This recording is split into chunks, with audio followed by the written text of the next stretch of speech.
اعوذ باللہ من الشیطان الرجیم بسم اللہ الرحمن الرحیم۔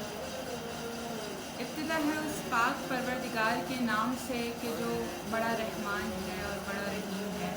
اور بے شک ہم سب درد مند ہیں تو وہ کل کا حکیم ہے۔ وہ پاک پروردگار اتنا رحمان ہے، اتنا رحیم ہے کہ اپنے بندوں سے کہتا ہے کہ مجھ سے مانگ کر تو دیکھو، جھولیاں نہ بھر دوں تو کہنا۔ عزیزان محترم،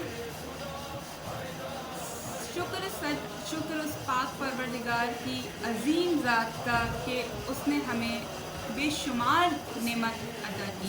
اور ان بے شمار نعمتوں میں سے اس پاک پروردگار کی جو سب سے بڑی نعمت ہے وہ ہے ولایت علی، کہ جو اس نے ہمیں ولایت علی عطا کی، اور اس پاک پروردگار نے ہمارے دلوں میں محبت اہل بیت ڈالی، محمد و آل محمد کی محبت سے ہمارا دل جو ہے وہ منور کر دیا۔ اللہم صلی علی محمد و آل محمد۔ جس طرح سے میں نے پہلے حالات زندگی خاتم النبیین حضرت محمد صلی اللہ علیہ وسلم بیان کیا تھا اور ہم جہاد تک پہنچے تھے، تو آج کا جو میرا موضوع ہے وہ ہے رسول اللہ کی جہاد، جس میں سے ہم نے جنگ بدر بیان کیا تھا، اور میرا جو موضوع ہے وہ ہے جنگ احد۔ اچھا، جنگ احد جو ہے وہ بہت ہی مشہور جنگ ہے عالم اسلام کی۔ پہلے تو میں یہ کلیئر کروں کہ جنگ احد ہے کیا اور اسے جنگ احد کیوں کہتے ہیں۔ جنگ احد جنگ بدر کے بعد جو جنگ لڑی گئی، جو ابو سفیان نے ہمارے نبی صلی اللہ علیہ وسلم سے لڑی تھی، ابو سفیان نے 3 ہجری میں کے اہم واقعات میں سے ہے جنگ احد۔ 3 ہجری میں جنگ احد لڑی گئی اور مدینے سے 6 میل کی دوری پر احد کی چوٹی پر یہ لڑی گئی، تو اس کو جنگ احد کہا جاتا ہے۔ عزیزان محترم، بدر کی جو فتح یابی تھی کہ جو نبی صلی اللہ علیہ وسلم کے حصے میں آئی تھی، تو اس کا بدلہ لینے کے لیے جب بدر کے بعد جلن محسوس ہوئی ابو سفیان کو، تو اس کا بدلہ لینے کے لیے اس نے 3000 کی فوج مدینے کی اوپر چڑھوائی۔ اچھا، اس میں جو 3000 کی فوج تھی، اس میں اس میں سردار بنائے، 2 حصوں میں بانٹی، جس میں سے پہلا سردار جو اس نے بنایا تھا وہ اکرمہ بن ابی جہل کو بنایا تھا، اور دوسرے حصے کا سردار جو بنایا تھا وہ تھا خالد بن ولید کو۔ خالد بن ولید اور اکرمہ بن ابی جہل جو تھے وہ تھے دونوں ابو سفیان کی فوج میں، اور مدینے پر ان لوگوں نے چڑھائی کی۔ اچھا، رسول اللہ کے پاس جنگ احد میں اس وقت 1000 کا بھی لشکر نہ تھا۔ اس کے بعد جب یہ جنگ احد لڑی گئی، تو اس کے بعد رسول اللہ صلی اللہ علیہ وسلم نے ایک حکم دیا تھا اپنے سارے فوجیوں کو، اپنے سارے سپاہیوں کو، مسلمانوں سے یہ کہا تھا کہ جو یہ پشت کا دستہ ہے تیر اندازوں کا، اگر ہم فتح یاب بھی ہو جاتے ہیں تو یہ جو پشت کا دستہ ہے یہ اپنی جگہ سے نہ ہلے، ہم جنگ جیت بھی جائیں تو یہ جو پشت کا دستہ ہے یہ اپنی جگہ سے نہ ہلے، اپنی جگہوں سے نہیں ہلنا، یہ حکم ہے رسول کا۔ تو عزیزان محترم، اب یہ جو پوری تواریخ ہے یہ آپ کو لفظ بلفظ 14 ستارے کتاب میں مل جائے گی، اور بہت سی ایسی کتابیں ہیں جس میں جنگ احد واضح ہو کر لکھی ہوئی ہے، اور 14 ستارے میں بھی کئی ایسے ریفرنسز ہیں جو دوسری کتابوں سے بھی ہیں، جو جنگ احد ڈیپلی آپ کو اس کتاب میں مل جائے گی۔ اچھا، جب رسول اللہ نے حکم دیا کہ تیر اندازوں کا دستہ اپنی جگہ سے نہ ہلے، اور جو ہی فتح یابی ہماری قسمت میں، مسلمانوں کی قسمت میں آنے والی تھی، تو مال غنیمت کی لالچ میں وہی دستہ کہ جس کے ہلنے کی ممانت تھی، کہ جس کے ہلنے کو منع کیا گیا تھا خلاف رسول خدا، خلاف حکم رسول، وہ دستہ اپنی جگہ سے ہل گیا، اور مال غنیمت کی لالچ میں وہ دستہ اپنی جگہ چھوڑ کر بھاگ گیا، کہ جس میں رسول اللہ کے اصحاب تھے اور تمام مسلمان تھے۔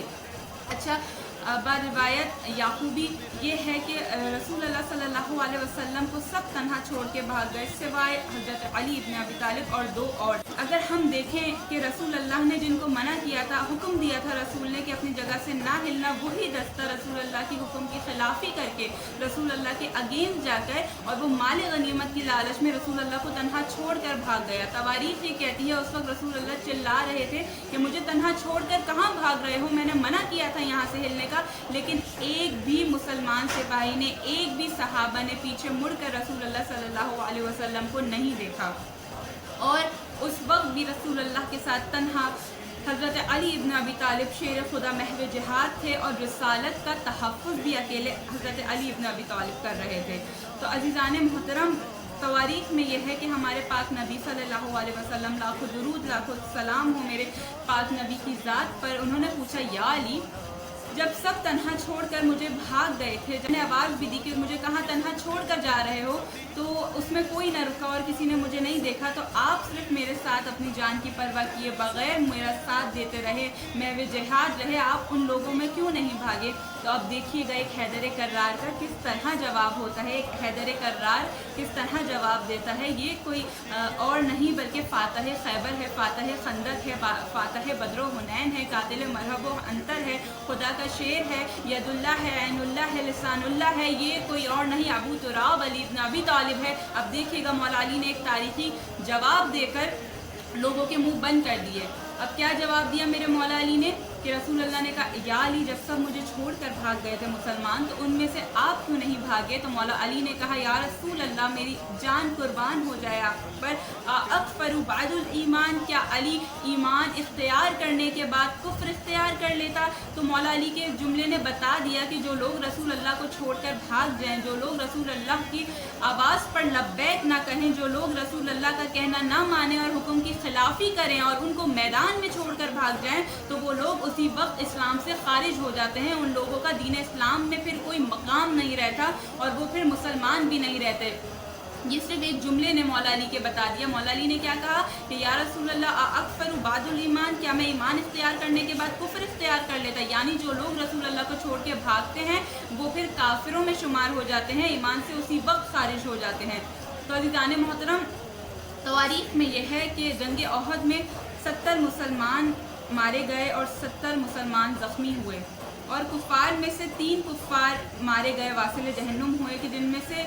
11 कुफ़ार तो हमारे मौला अली ने वासिल जहन्नुम किए थे। तो अज़ीज़ान मोहतरम, अब सवाल ये पैदा होता है कि लोग कहते हैं कि किस तरह आखिर रसूल अल्लाह की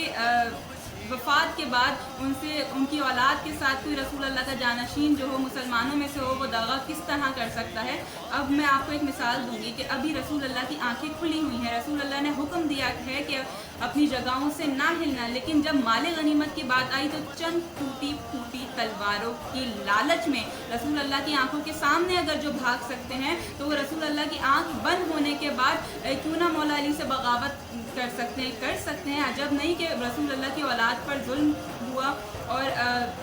मेरे लिए ये बात अजब नहीं कि जो रसूल अल्लाह की आंखों के सामने भाग सकता है, रसूल अल्लाह की हुक्म खिलाफ़ी कर सकता है, तो वो रसूल अल्लाह की आंख बंद होने के बाद भी औलाद अली, औलाद फ़ातिमा अलैहिस्सलातु वस्सलाम पर भी जुल्म कर सकता है। तो अज़ीज़ान गिरामी, आज के लिए बस इतना ही, और उम्मीद है कि हम ये जो सिलसिला है मोहम्मद वाले मोहम्मद के ज़िक्र का इसी तरह डिसेमिनेट करते रहेंगे, और हर एक जो ये सुनता है, जो शेयर करता है और जो ज़िक्र करता है, वो उसी इबादत में वो उसका शुमार होता है कि जिस तरह मेरे रसूल अल्लाह ने कहा था कि अली का ज़िक्र करना भी इबादत है और अली की तरफ देखना भी इबादत है, और अपनी मजालिसों को, अपनी महफिलों को अली के ज़िक्र से मुनव्वर करो, अली के ज़िक्र से नूर दो। अब यहाँ हमारा काम है सारी ज़िंदगी तक का कि जब तक ये सांसें हैं, हम एक एक सांस में अपना ज़िक्र मोहम्मद वाले मोहम्मद करते रहेंगे। और उम्मीद है कि आप सब लोग, जितने लोग ये सुन रहे हैं, मैं ये दुआ करती हूँ कि बहक़ के अली इब्न अबी तालिब, बहक़ के मोहम्मद वाले मोहम्मद, मेरा पाक परवरदिगार आप सब की, हम सब की जायज़ हाजतों को कबूल करे। और ये जो वबा हमारे मुल्क में आई है कि जिसकी वजह से हमारी आज़ादारी रुकी तो नहीं है, लेकिन आज़ादारी में अब वो उस तरह से हम नहीं सर अंजाम दे पा रहे हैं, उस तरह से हम नहीं कर पा रहे हैं, और ज़ियारात पे नहीं जा पा रहे हैं, कि जिसकी वजह से